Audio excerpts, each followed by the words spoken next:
एक बूढ़े भिखारी की अनोखी कहानी। हर दिन एक भिखारी दरवाजे के पास आकर भीख मांगता था और घर का मालिक हमेशा घर के बाहर आते ही उसे देखकर फिर जाया करता।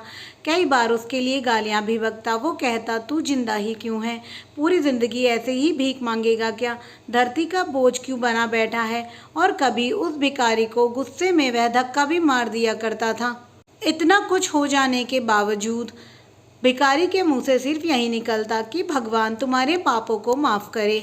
एक बार सेठ को धंधे में बहुत बड़ा नुकसान होने की खबर मिली। सेठ बहुत परेशान था कि तभी दरवाजे पर वही भिखारी आया। गुस्से में वो अपना आपा खोते हुए सेठ ने उस भिखारी को पत्थर दे मारा। पत्थर लगने के कारण भिखारी का सर फूट गया और उसके सर से खून बहने लगा। फिर भी दर्द से कर्राते हुए भिखारी ने इतना ही कहा कि भगवान तुम्हारे पापों को माफ़ करे।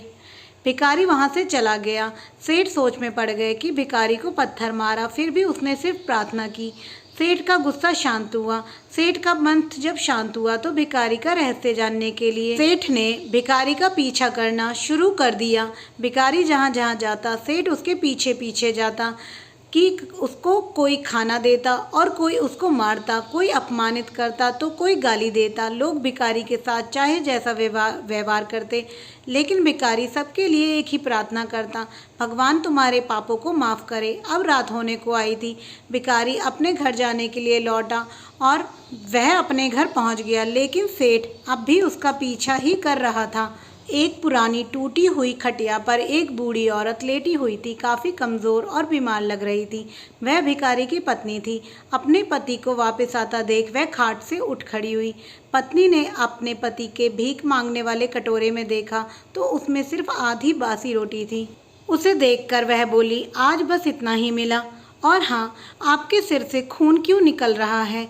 ये चोट आपको कैसे लगी? बूढ़ा भिखारी बोला, आज बस इतना ही मिला, किसी ने कुछ दिया ही नहीं।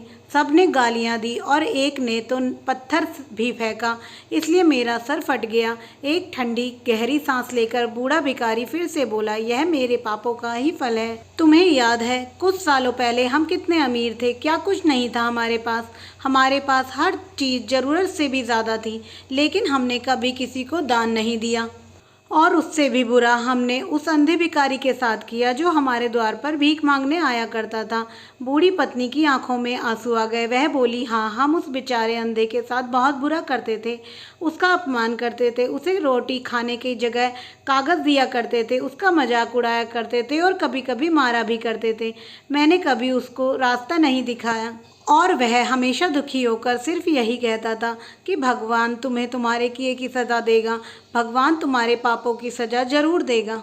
उसका श्राप सच हुआ और हम इस दुख भरी ज़िंदगी में आ गए।